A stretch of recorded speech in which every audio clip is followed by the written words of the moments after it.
Bonjour à tous. Cette semaine, l'hebdomadaire La Vie consacre sa une au pardon. Depuis le 18 février, les catholiques sont entrés dans le temps du carême, un temps liturgique propice à la pénitence et à la conversion, un temps aussi pour s'interroger sur la place du pardon dans nos vies. Trop souvent, ce dernier est compris comme l'obligation de faire table rase du passé, un passé qui peut encore être douloureux. Or, bien au contraire, pardonner, c'est aussi prendre le temps de penser nos plaies, défaire ce qui a été, comme le dit la philosophe Hannah Arendt, pour réussir à inaugurer un nouveau commencement. Olivier Abel, philosophe et disciple de Paul Ricoeur, parle du pardon comme d'une autre lecture de notre passé qui permet de sortir d'une répétition infernale. Mais comment y parvenir? Quelles sont les étapes nécessaires? Faut-il que celui ou celle qui nous a offensés reconnaisse d'abord ses torts? Et pardonner, est-ce oublié?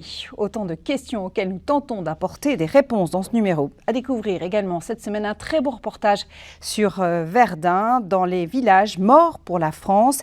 Il en existe 6 de ces villages sans habitants, mais qui ont un maire à leur tête pour que la mémoire subsiste.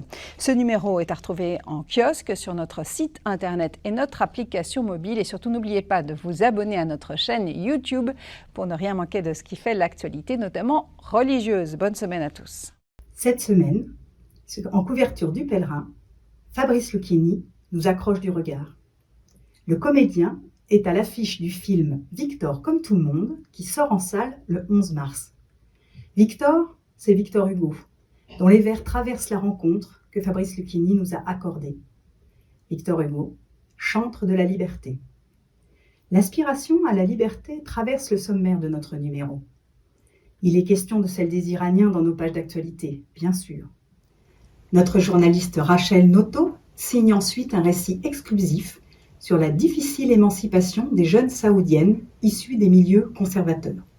Pour la 2e année consécutive, elle a passé plusieurs mois à Riyad, où elle a pu mesurer les difficultés de ces femmes pour accéder aux droits, pourtant ouverts par la libéralisation sociale depuis 2017.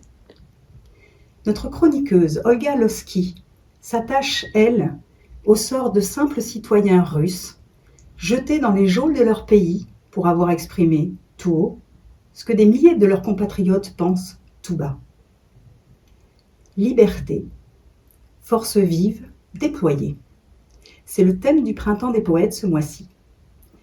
Auteur du best-seller Les yeux de Mona, Thomas Schlesser consacre son nouveau roman, Le chat du jardinier, à la poésie précisément. Il la célèbre dans son livre et dans nos pages culture. Bonne lecture et bonne semaine avec le Pèlerin. Alors que le projet de loi sur l'euthanasie actuellement étudié par les parlementaires français traduit une phobie de la dépendance et des maladies du grand âge, Famille Chrétienne choisit de se pencher sur les aidants familiaux, ces aidants qui font bien souvent l'objet d'un manque de reconnaissance alors qu'ils sont pourtant d'indispensables maillons afin de préserver notre société de la déshumanisation. Dans nos pages d'actualité, entretien avec Vincent Gelot, responsable des projets de l'œuvre d'Orient au Liban et en Syrie. Il décrypte pour nous la réplique dans tout le Moyen-Orient de la récente attaque israélo-américaine contre l'Iran et il prédit une guerre plutôt longue. Dans nos pages magazines, il est question de l'avenir du christianisme. Les principes chrétiens n'ont plus la cote, du moins dans les sociétés occidentales. Alors la philosophe Chantal Delsol, le théologien Monseigneur Jean-Pierre Battu en débattent et ils perçoivent tout de même ici et là des sources d'une renaissance possible.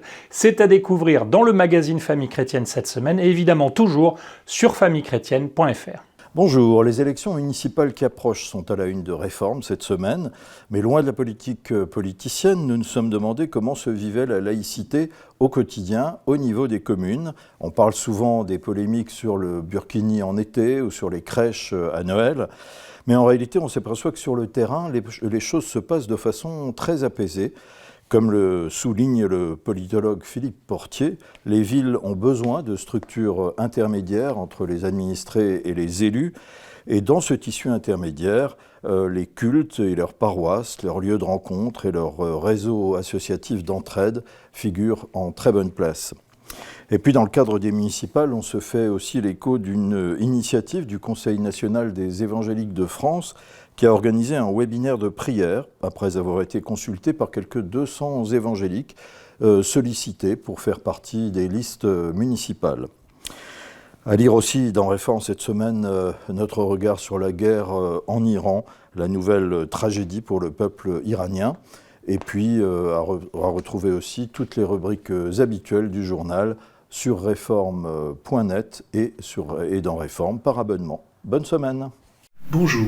À quelques jours des élections municipales, France catholique se penche cette semaine sur la doctrine sociale de l'Église, une boussole pour les politiques. Comment agir en chrétien dans le domaine politique? Comment agir pour le bien commun sans se compromettre? La réponse se trouve dans cette fameuse doctrine qui reprend bien évidemment les enseignements de l'Église dans le domaine social au sens large, l'économie, le travail, la culture, la bioéthique et bien sûr la politique. Dans ce numéro de France catholique, vous retrouverez également un entretien avec Jean-Marie Leméné, le président de la Fondation Jérôme Lejeune, qui s'exprime sur le projet de loi visant à légaliser l'euthanasie et le suicide assisté. Ce projet a été voté par les députés, il reviendra bientôt devant les sénateurs, et Jean-Marie Leméné nous incite à leur écrire, à les encourager à résister pour les convaincre de rejeter ce texte qui est intrinsèquement mauvais. Vous retrouverez bien sûr bien d'autres sujets, dont un portrait du philosophe catholique Gustave Thibon, auquel un colloque sera consacré le 14 mars à Paris, dont France catholique est partenaire. Bonne lecture.